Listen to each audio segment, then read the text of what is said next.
The following is a local resident producer's program. The program content is the sole responsibility of the producer and does not necessarily reflect the views or policies of Oshkosh Media, the City of Oshkosh, or Time Warner Cable.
Hi everybody, welcome to another episode of Eye on Oshkosh. I'm your host Cheryl Hentz.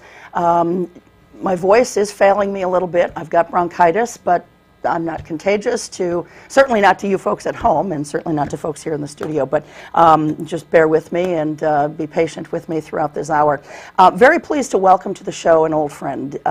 He's been on a number of times. It's Joe Ferlo, the Executive Director of the Grand Opera House here in Oshkosh, Wisconsin, and Joe's with me here, and we're going to be talking about all kinds of great stuff tonight. Thanks for having me. The upcoming season and the history of the Grand. The good news is you can just ask a question and step back for a little bit, get a drink. They can just turn off my mic and I can just sit back and we'll rest, go back, right? and then when I run out, then we'll go again. Well, you know, you and I have done this show so many times over the years, and then we started trying to get together about a year ago already, I think, and our schedules just didn't really mesh. There's been a lot going on. I know. And then sitting in a local restaurant one night, you were way off in the distance and I was in a different place from you, and all of a sudden you came up to me. Yeah. It's positively romantic comedy, isn't Yes, it? yes, absolutely. And we said, you know, we're going to do this, and we pulled out the calendars, and here boom, we are. We got it on the calendar, so I'm glad that this was finally able to happen. And that's why I didn't want to cancel tonight, you know, because I've got other shows booked after this, and I thought, no, we've been trying too long and too hard to do this. I didn't want to make it an effort in futility. So thank you very much for being here. Thank you for having me. It's great to have you back, and it's been far too long. So how have you been? Good. Very good. Yep. Good. Yeah. And things have been going well at the Grand. Things have been very well. The arc this year has been really positive in almost every way. In a lot of ways, we've been still trying to recapture audience.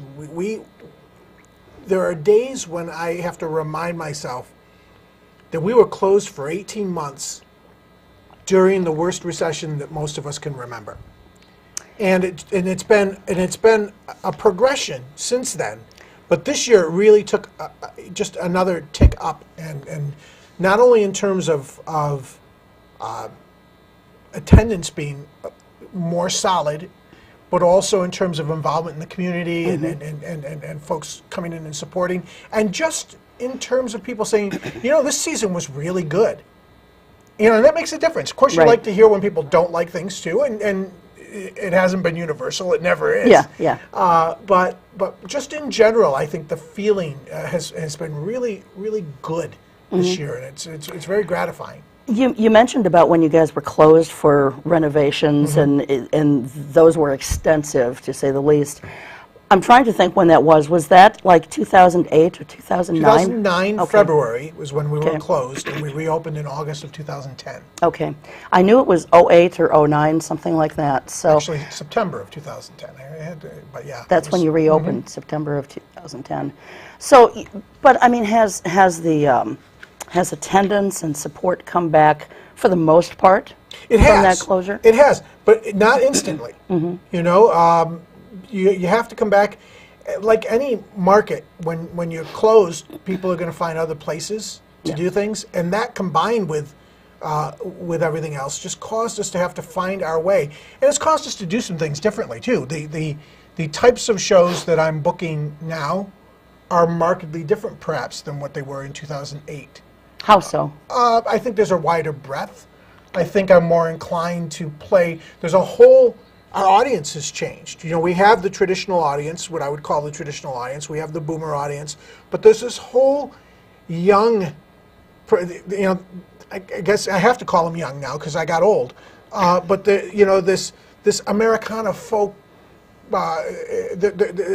audience that is taking over not only as audience members but as musicians in the community. You know, there's this whole kind of genre that's growing, and you have to speak to that. You can't. The easiest way to fall behind in this business is to book only the things you like. Yeah. You know what I mean? Yeah. I don't expect everybody to like everything that's on a season, and to be honest, I don't. You know, but you have to listen. We have always been an organization that tries to listen to what people ask for. As we sit here, we're about to close the current season. We have 2 shows left after all. There's a month or so of local and community-based programming. We close with an Elvis tribute in June, and then the week after, the Annie Moses Band is here. And 3 years ago, I'd never heard of the Annie Moses Band. I wouldn't have known them at all. And I've never heard of them. I've had some folks who brought them to my attention continually. And then I started to learn about them. And they're siblings, 5 of them, classically trained. Several of them went to Juilliard. They're gorgeous young men and women with exceptional talent who play all of the music. They play classical, they play bluegrass, they play folk, they play Americana, they play traditional American folk songs, you know, and then throw it all into this concert and this theme thing, and the musicianship and the whole night is just a feel good of great music being played really well. Yeah, yeah. And I had never heard of them, and someone brought them to me, and as they brought them to me, and then they would send me little clippings of where they were going. I was like, you know, this is not something I'd be aware of, but this is something maybe I need to learn a little more about. And as I did, you know, my God, you know, here they are, closing our season. Isn't that something? Tell me about this Elvis tribute in June that is going to be one of your last They're my favorite. Are you an Elvis fan? Yes, of course. Okay, I'm you not bet. particularly. Okay. So this is one that you don't necessarily Not know if you like necessarily, or not. but it highlights something that I try to do. And it's up to the community. People vote with their ticket purchase, right? Whether Sure. they're doing it well or not. But one of my problems with Elvis tributes always was that they took an Elvis who belonged in the 70s Elvis and tried to squeeze him into the jumpsuit, you know? And it often looked out of place. Yeah. And it often just didn't work for me. So this is a returning group, actually. They were here 10 years ago. They were one of my first bookings. And they sold out 10 years ago and 9 years ago. I actually brought them back 2 years in a row. The first act is done by a guy who can pull off Elvis up to 1968. He does all the early Elvis. He does everything up to and including rocking the leather jumpsuit. Wow. All right. Then there's an intermission. Okay. Act 2 is a guy who's incredible at the Vegas Elvis. And he's got the whole show, the backup singers, the whole whatever, you know.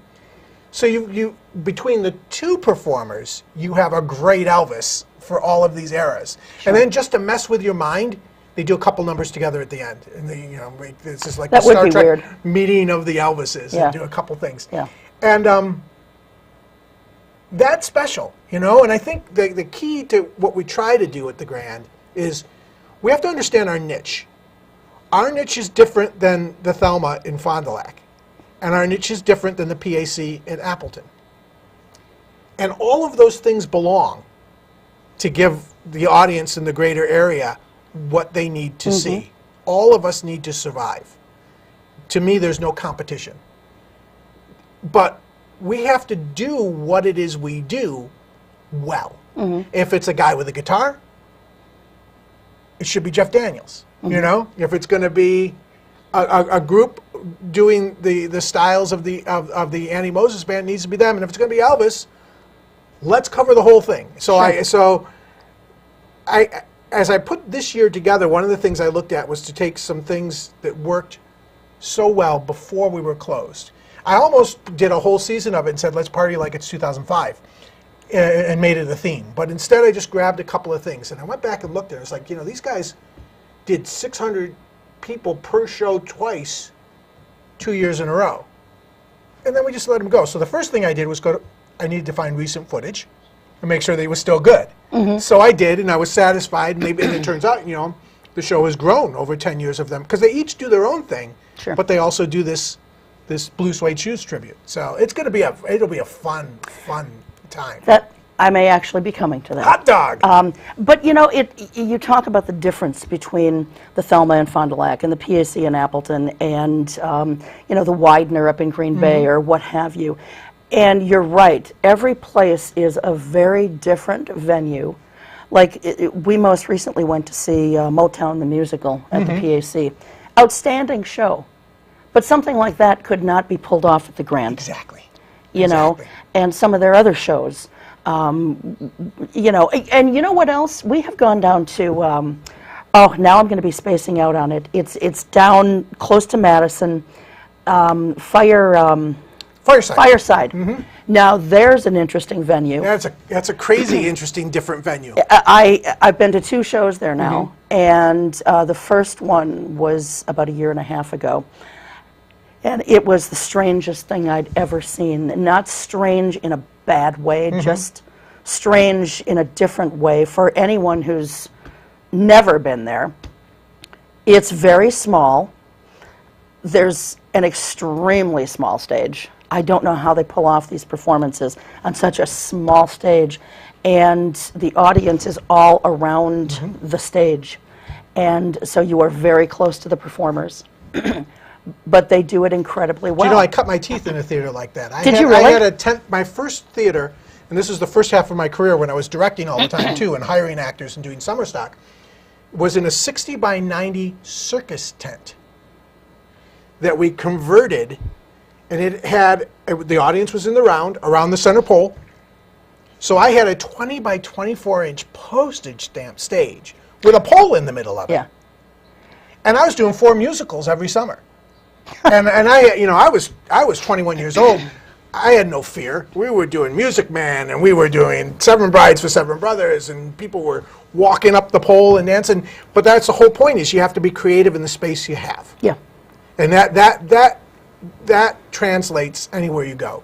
And you have to be in management too. And the Grand's management mission encompasses not only doing that stuff, doing the booked in events, but also being the place for local artists, being the place where community theater and our wonderful symphony and that great new resident theater company all have their room to create and do their thing, where local artists are playing before and after shows in the lounge, sometimes doing their CD release party. But the idea that we have artists coming in from the outside and local artists who get to be center stage, that's the whole niche of the Grand. And you can't do that up in PAC. Just like I can't fit cats on my stage. I can only put 1 cat on my stage. You know? So you have to find what works there. And Thelma, on the other end of it, has done a great job, because they have an even more intimate space with its own kind of challenges, but they also have that mix of community artists and great artists who work in that space.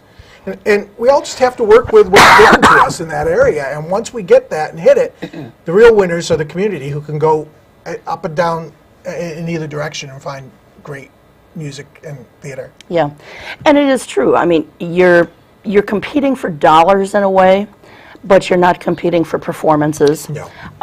And because there's such a wide range, people will go to any number of venues to see a show that they're interested in seeing. There are more people who support all of them than there are people who are picking and choosing among them. In reality, you know, when people ask about competition, well, it's just a word I don't like to use anyway, but when you talk about having to hold your own in a community,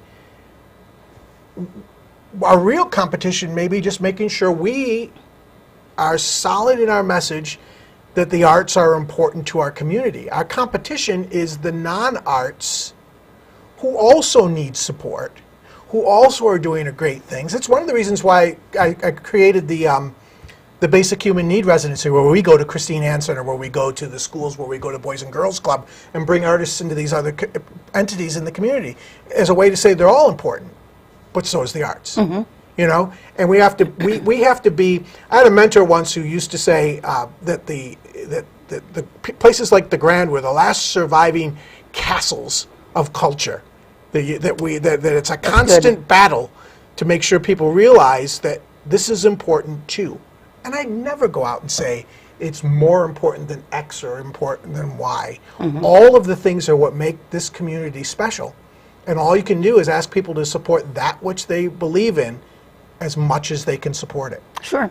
And you had mentioned that you don't like the word competition, but see, I think you can have very detrimental competition, and then you can have very healthy competition. And through very healthy competition, I think comes a greater venue of a greater program or a schedule of shows altogether. It's competition with communication. And competition within yourself. You know, you're always trying to do better than what you've maybe done in the past. And so who benefits from that but the audience, you know, that's true. The ticket purchasers. I think that's fair. So let's talk about, you've got a new thing here, and I don't know. I should have, like... I don't know if we can possibly zoom in on this at all or not. Is it possible to get a close-up? Maybe on camera 1, there we go. On 2, that's fine. This is a very interesting piece. I've never seen anything done like this before, and I think you said this is the first time. Thank you. I think this is the first time that we've done it. It's the first time we've done it in this fashion. Okay. It's the annual fund drive. The spring is the end of our fiscal year, and it's when we hold our annual fund campaign. People giving donations and also signing on in a business sense for next year's shows. It's where we raise the bulk of the 40% of our income that comes from donations and contributions, which is an industry standard, you know, and so it's obviously it's a very important piece. And typically in the industry and for our history, I'd send out a little 2-page thing that, you know, with the pie chart that says here's where your support goes, and maybe a letter from me that says, hey, we'd like to have your support. Well, this year, all the stars have aligned, and our board of directors made a conscious decision early on that they wanted me to focus and enable me to try to select our season earlier than I usually do. I tend to wait. I tend to wait for the best deal. I tend to wait for whatever whatever I can do that translates to the lowest ticket price. Well, this year I was a little more aggressive. In fact, there was points where agents who I've worked with for years would call me and say, well, I know it's time to call. I'm like, well, actually, I'm done now.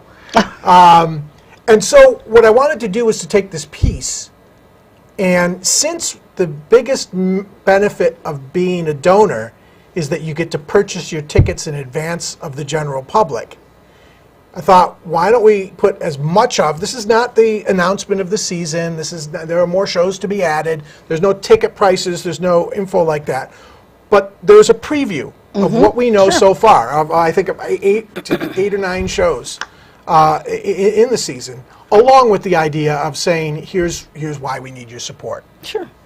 Well, why don't we go through here, Joe? Sure. And you know, and there are a lot of other things that are very interesting throughout here too. You know, the year at a glance, and individual donor benefits and business donor benefits and things like that. You know what gets lost? We were talking before we went on camera about the fact that there are things about the Grand, and there's so many new people in the community, and so there are things about the Grand that the community just doesn't know. We were talking in terms of history. Yes.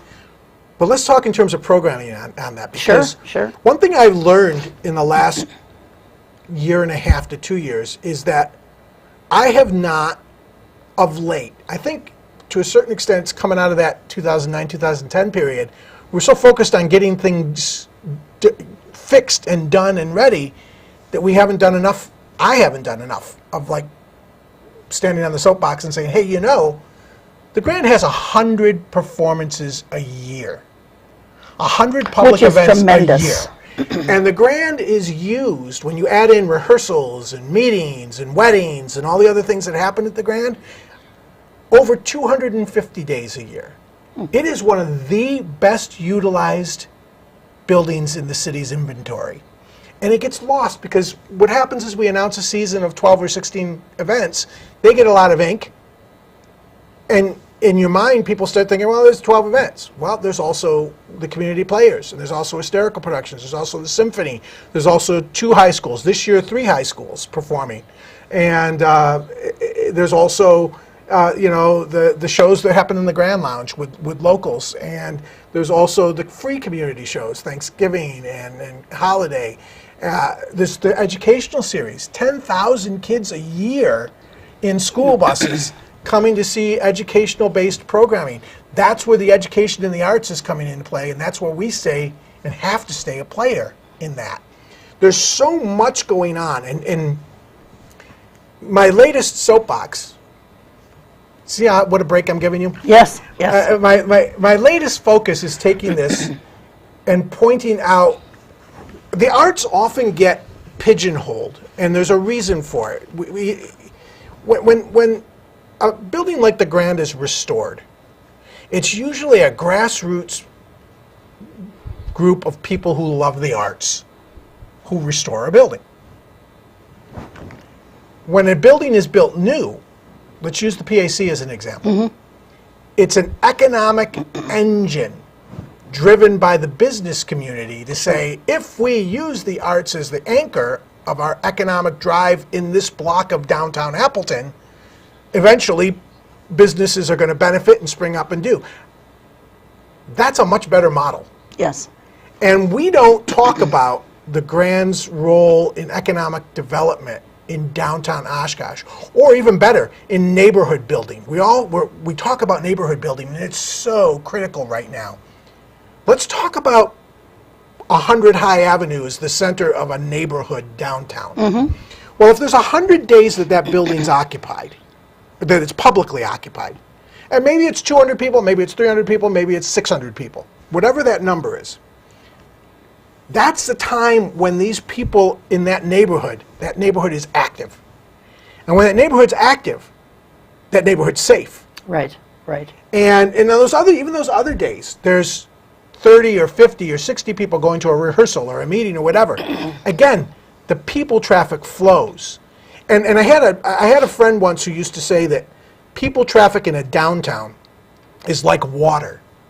When the water's flowing, everything is healthy. And when the water's still, it gets stagnant and bad things happen and bad things grow. And so the Grand's role, it's 100 days or 250 days, however you want to do it. It needs to get bigger. And you can't just do that with touring artists. That's why our commitment to the local artists and to the local groups and to the schools is so important, because anytime we have traffic flowing into that building and flowing around that building, that neighborhood's improved. And when that neighborhood's improved, the economy's improved. Sure. And we have a function in the arts, of course. We have a function in education. We have a function in tourism to some extent. Not as much as the continuing, not as much as, say, the Paine would have with an ongoing exhibit. Right. But, or the museum. Or the museum. But we have a role. We have a role and a responsibility.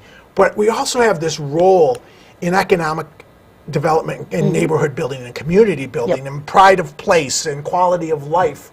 And we don't do enough. I don't do enough. Can you tell I'm getting passionate about it?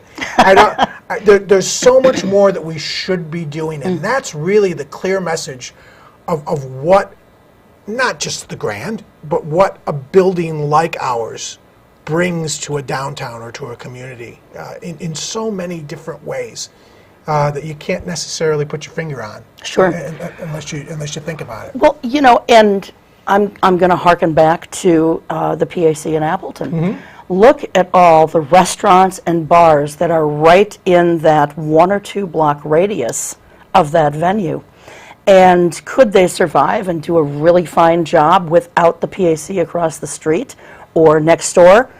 Probably, but not to the extent that they are with the PAC there. It helps. I mean, I've seen people go from the PAC across the street to restaurants, to bars, Absolutely. what have you, and that includes some of the performers. You know, so and I love that analogy about the running water and things being healthy, and you know, the bacteria growing when water becomes stagnant and still. It's not just the audience. Of course, the audience is important, but even on those rehearsal nights, people are they're finding their way, and all you have to do is go to any. I'm waving the flag for the Grand, of course, but you could go south, you could go north. And look at what the downtown is like when the place is open and when the place is not. Are we responsible for the success of the restaurants around us? No, they're great restaurants. You know, they're going to succeed because they do what they do well. Right. Do those restaurants get increased business and increased traffic flow when we're open? Gee, I hope so. You know, I think so. I hope so. And the bars? Of course they do. You got to go do something afterwards. Would I prefer I keep them in the Grand Lounge afterwards? You know, yeah. You want to talk about something that's grown? It's the Grand Lounge over the last 3 or 4 years too. But the whole idea of keeping things moving in our downtown. I was having a conversation earlier today about our downtown and what it was like 12 years ago when I got here, and what it's like now. Do we have a way to go? We always have room. I have room. Everybody has room to grow. But our downtown now, compared to our downtown 10 years ago, there's been so much investment of passion and people and money in downtown Oshkosh. And it's transformed itself from the retail center I never saw because I've only been here 12 years. Right. But the retail center that all of these downtowns were, to a social center and a service center, and that's necessary in these downtowns. It's always going to be necessary to transform, and we have turned that corner. And there's been some people waving the flag downtown who have done an absolutely just amazing job. And it's not just now, even more so now in the last 6 months. Now we're talking about residential growth downtown, and the hotel. Look at that hotel investment downtown. Yep, that's right. And it wasn't just our venue; it's the amphitheater and the comedy club and the Time Theater.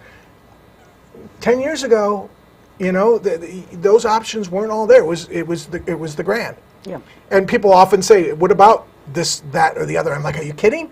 The traffic that's downtown, any traffic that's downtown is great traffic downtown.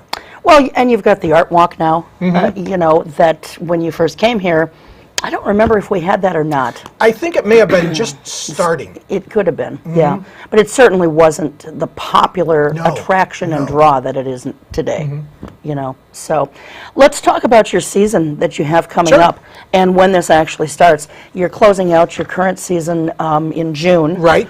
So this kicks in when? We get quiet in the summer because people want to be outside. So I don't book a lot in the summer, and truthfully, the city is replacing carpet in the Grand this summer too. So we're thrilled with that. So, but we'll have stuff in the Grand Lounge.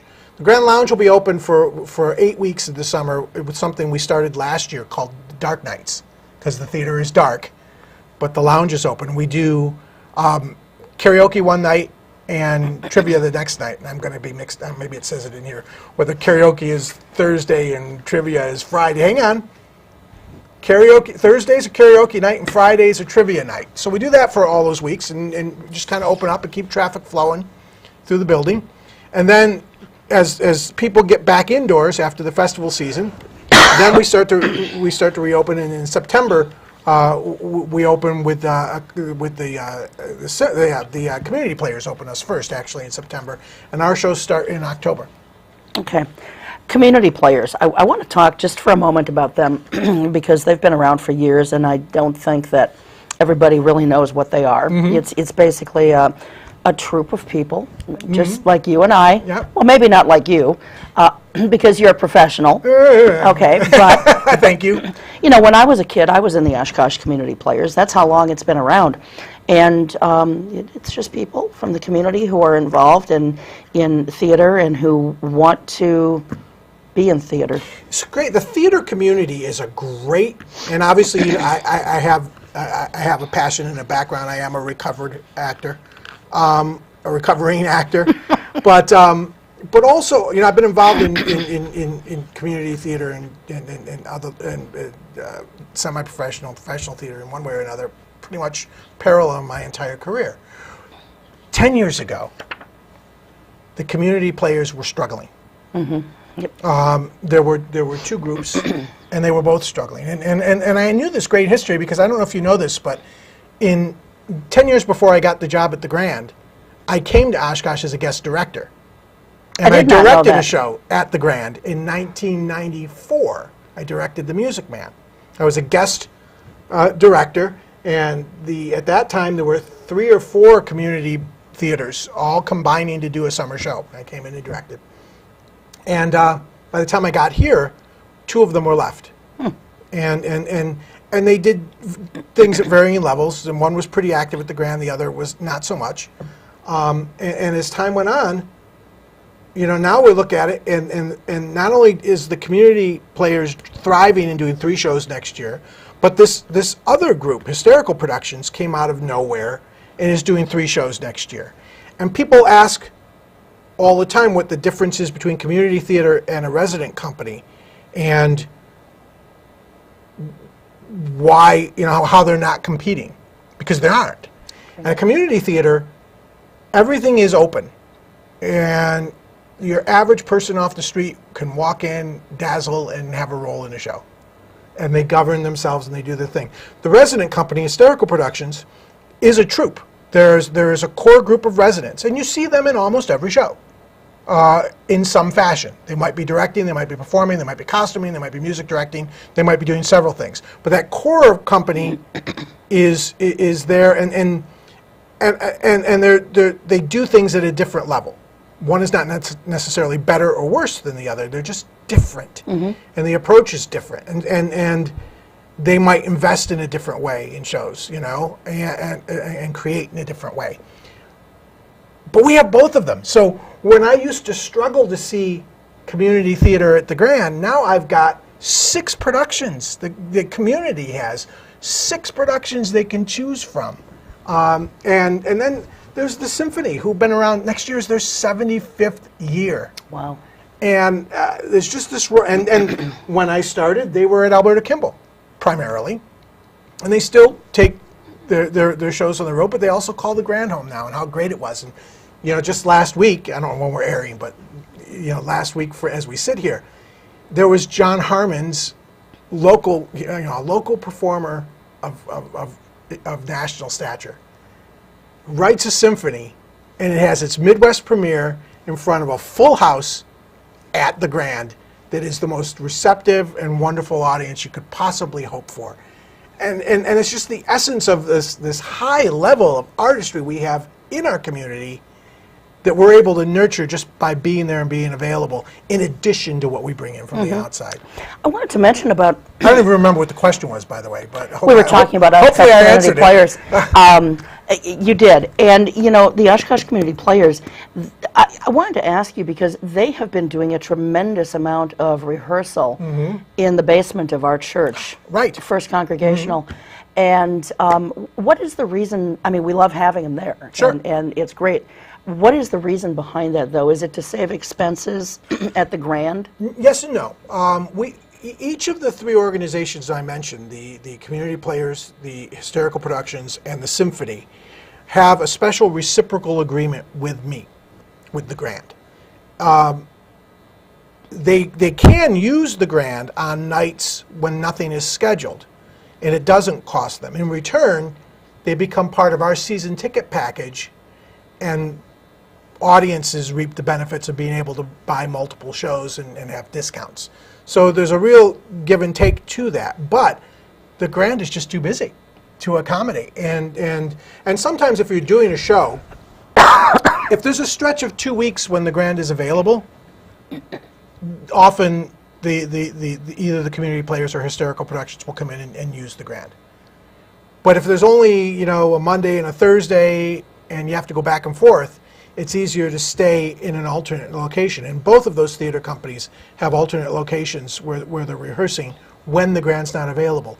But then 2 or 3 weeks in advance of their show, they'll get to come into the Grand because of the reciprocal agreement. And then the week of the show, they have the rehearsals are at rate. Sure. Just like a normal. Okay, let's go through the few of the performances that you have sort of outlined here, and take us through this small snapshot of a season. You know what's funny is we've got tiny, intimate performances and a couple of things that is just so giant that I bought above my range because I just thought they were too great and too cool, and I'm going to do a lousy job. What I should have done, we were talking about I should have sent you clips, but that's another show for another time. But on the intimate side, a good example is our first season show is called A Twist of Lemon. Most people of a certain age are familiar with the actor Jack Lemmon from The Odd Couple, from Grumpy Old Men, from Days of Wine and Roses, and all of those things. Jack's son Chris Lemmon does a tribute to his dad. Chris Lemmon is also an actor with some credits, but he's also an amazing blues pianist.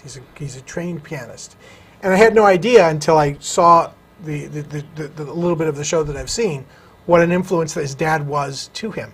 And it's this really kind of honest yet sentimental look. Now, Chris's whole, without giving away too much of the show, is no, I didn't see a lot of my father. He was, he's a working actor, but when I saw him, he was a tremendous influence on my life. And it's a very loving tribute, but it's also filled with music. It's filled with, Chris does, obviously looks an awful lot like his dad. I was going to say, he looks a lot like him. Tremendously like his dad. Yep. He sounds tremendously like his dad.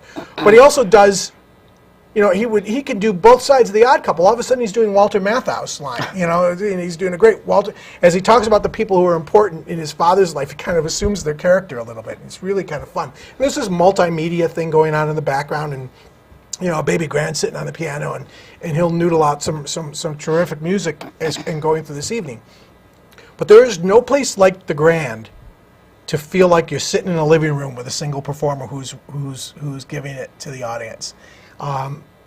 I've felt that on the stage myself, but I've seen it happen more with people like this, and so I'm looking forward to a real fun give and take. And from the membership, from the donor standpoint, one of the nice things about Chris is he's one of 4 artists who's actually coming in a day early. And the night before his public event, he's going to do a private reception for what we call the Producer's Circle.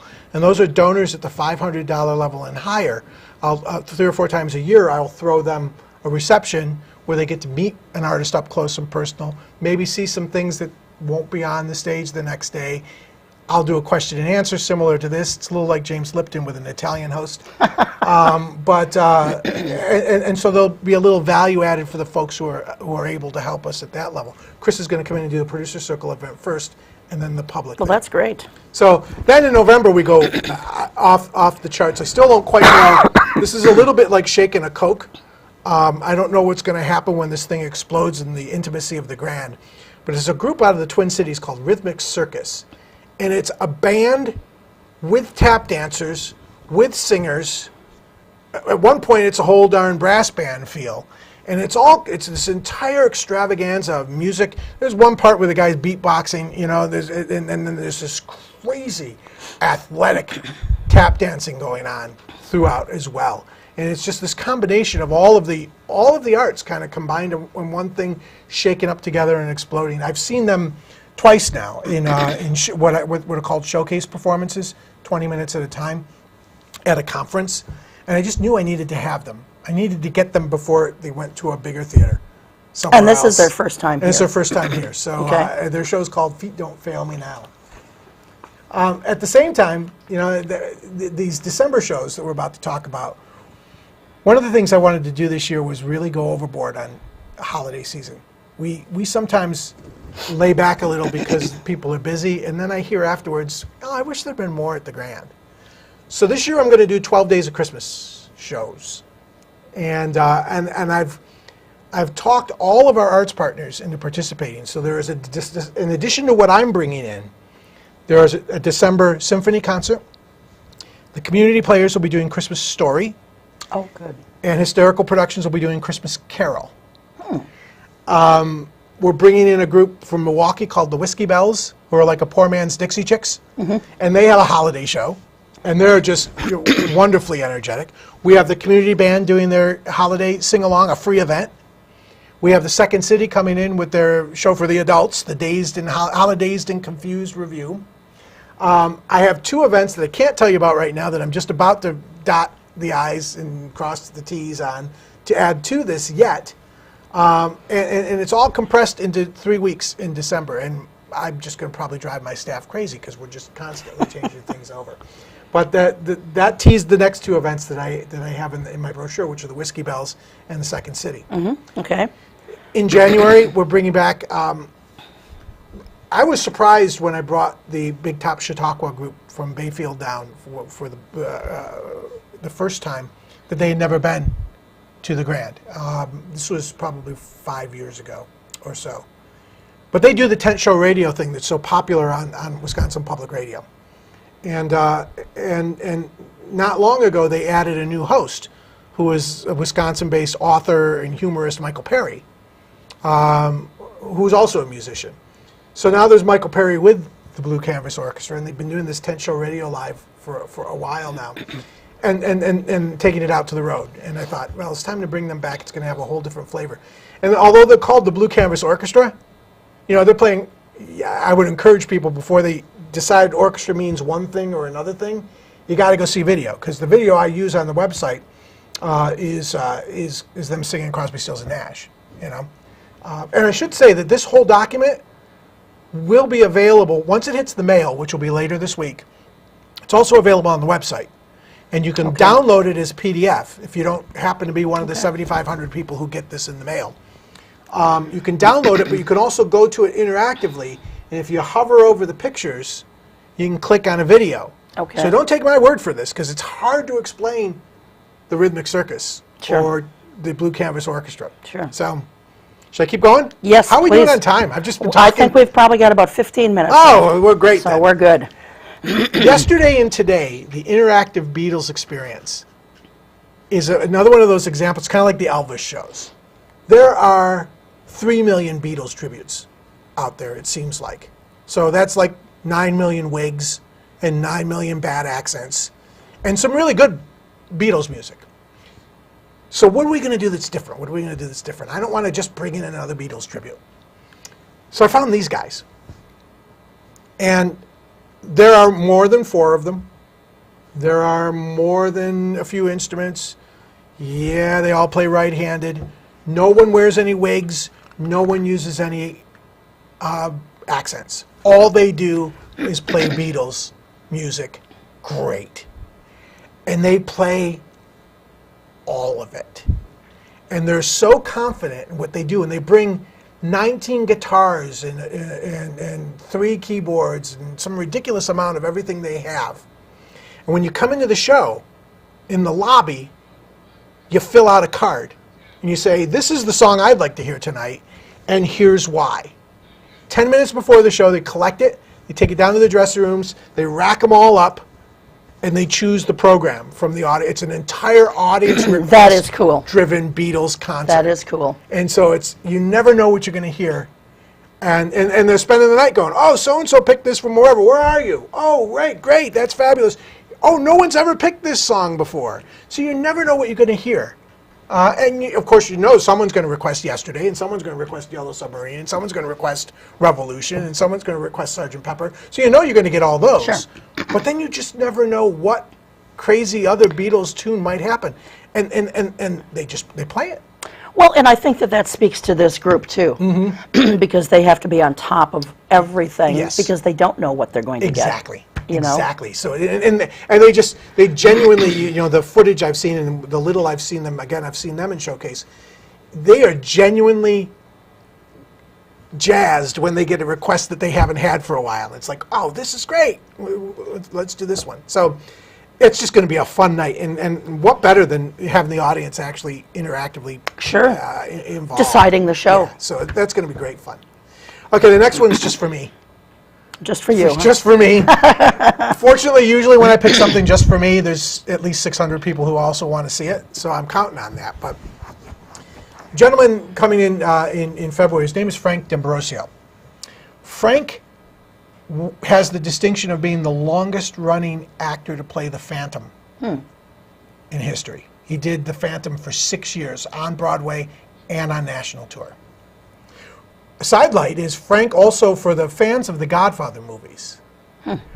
In Godfather 3, I don't know how much of the Godfather you know, but in Godfather 3, Michael Corleone's son has grown up and becomes a professional opera singer. And that's Frank D'Ambrosio. So he also sings the theme to The Godfather. Okay. But Frank's been on tour as the Iron Man of the Mask for a lot of years now. And he's genuine, he's fun, and I can't adequately describe to you how amazing this guy's voice is. But the place will go silent and there'll be tears. And whether he's singing Phantom or whether he's singing Les Mis or whether he's singing an Italian song or whether he's singing a popular song. And it's not just ballad stuff. He's got this upbeat, great personality. He's going to come in a day early and talk to our donors for the producer circle as well. But he's been on the top 100. You remember the survey I do? He's been on that list for years. Always gets a nice showing, but I've never been able to get the date squared away. He's always too busy, or the timing just isn't right. This year we finally got it done, and I'm really happy that Frank's going to be here. All right. In April, spring break, we're going to bring in one of my favorite groups. They're called the Missoula Children's Theater. And they only come in for a week. But their well-honed formula is, for I think, 35 years now. They come in on Sunday in a little red truck filled with scenery, costumes, props, everything you need for a show except the cast. On Monday, and two actor-directors. On Monday, they have auditions in the community, and they cast 60 local kids who start work that night. They rehearse through the week, and on Saturday they do the show. Wow. Saturday night, they pack up the truck, they drive to the next city, and they start all over again. That's incredible. There are, I think, 30 of these red trucks crisscrossing the United States and Canada, and they work 40 weeks a year, going community to community.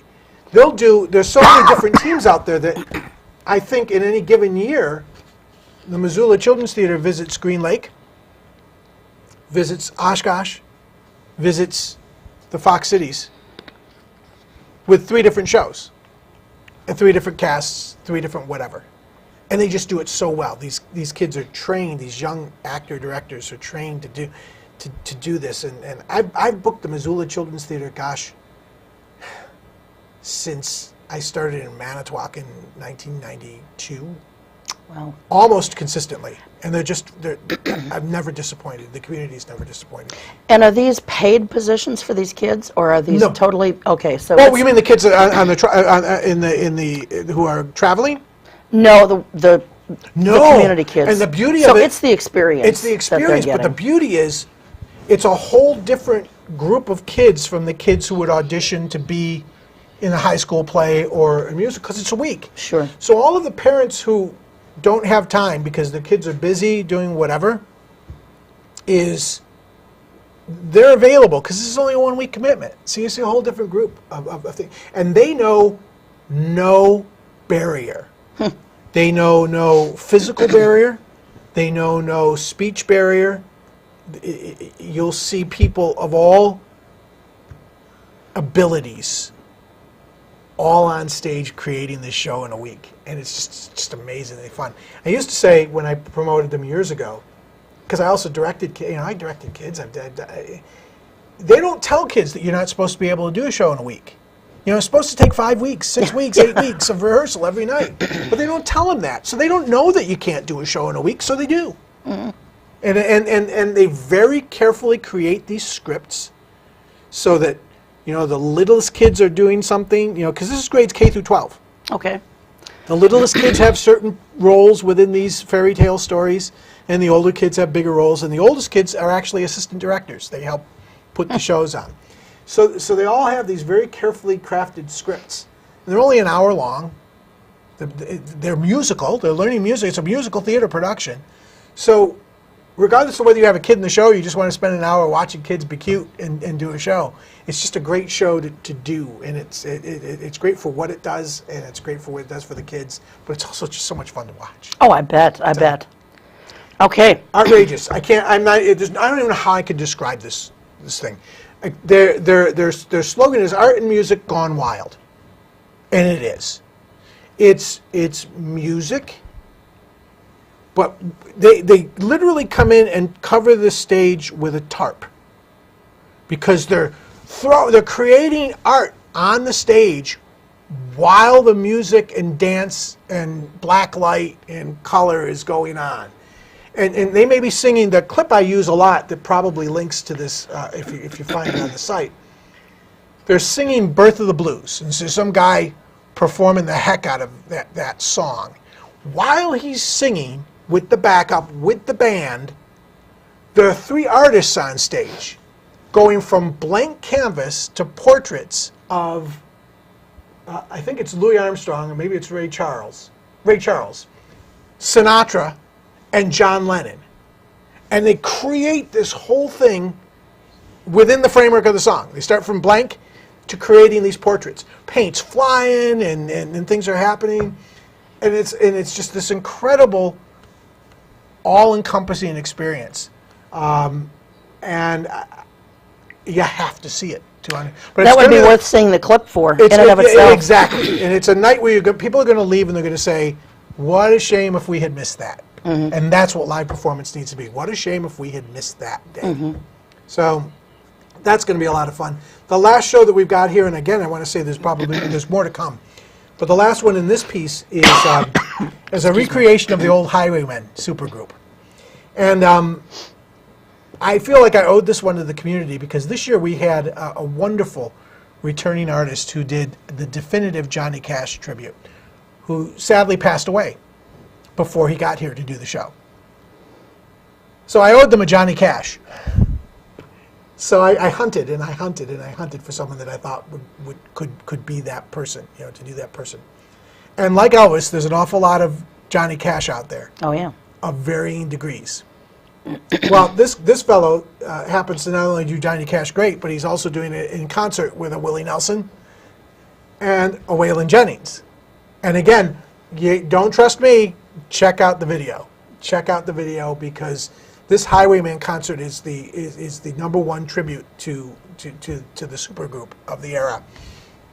And I'm looking forward to bringing them. There've been also, some of these are long time, when are you going to bring them to the Grand?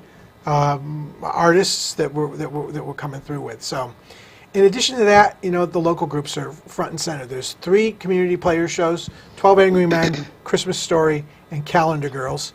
Hysterical Productions is doing the Spitfire Grill, Christmas Carol, the Scrooge and Marley version, and Romeo and Juliet in the spring, which is going to be fabulous because not only are they doing that, but they're going to do an educational version that I can put into my Discovery series for students. So we win there. And the Symphony is doing a holiday concert, a Discovery Artist concert, and then the 75th anniversary concert. We're not going to talk about the artist that's coming. I teased it out there, and I feel bad because they should be announcing it first. And so I'm not going to tell you, but I can tell you it's a great returning artist that I'm so pleased is coming to perform with the Symphony. All right. So there's all of that. There are community stuff going on. There's the McDowell Chorus is going to come and do its first Grand Opera House concert this fall as a renter, as a booked-in concert. There's more to come, but the important thing is, the folks who become donors, even at the $50 level, which is the entry level, they immediately become eligible to order. The tickets go on sale to donors in the middle of June, and to the general public in the middle of July. Wow. So there's a good 3+ weeks where by becoming a donor and supporting the grant and all of the programming, you can also have that advantage. And there are other advantages if you don't. Sure. We won't take time doing that. And I hope we've been putting up the website address throughout the show. I hope we have anyway, but it is Grand Opera House. .org. So, and there's also a Facebook page. The Facebook page actually gets a lot of traffic too. It's you have to remember, if you go to the Facebook page, to search for Oshkosh, Grand Opera House Oshkosh. Right, because there's There are several, and when you find it, sometimes Facebook gets things up just a hair faster than the website in terms of video. Many of these shows are already teased on Facebook, and their video clip connects already on the Facebook. Great, great. We didn't get to discuss any of the history, and Wasn't that an hour ago? That's what we were going to focus on, wasn't it? Well, no, I said I wanted to focus on your programming year first, and then what time we had left over, because this was important. It's a fund drive, your annual fund drive that helps to put the Grand shows is a on. piece of history, of course, Yep. and but it's a living, breathing piece of history. So I agree with you. I think what happens in it is of vital importance. Well, and again, there is an elaborate history, very, very detailed, very. It goes all the way back to the beginning on the website that talks about the history. I do want to, in our remaining couple of minutes, though, just talk about, and this is discussed also on the website. Is there a ghost in the Grand? Well, yes and no. It all depends on what you believe.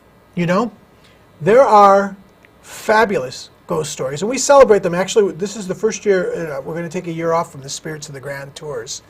But they come and they go, where we actually recreate the stories using actors and walking through all the areas of the theater. There are 4 or 5 rumored spirits regulars in the Grand, and they range from people seeing X person, an image or whatever along the way, to feeling cold drafts, to, we've been told at times how great it is that we have reenactors in the theater when there's no reenactor in the theater. My favorite story, a fairly recent story, and nothing's ever happened to me, and I'm a little annoyed about that, to be honest. But my grandson is 3 years old. And sometimes they say that young people have these experiences, and this I hope doesn't embarrass him down the road. Who knows?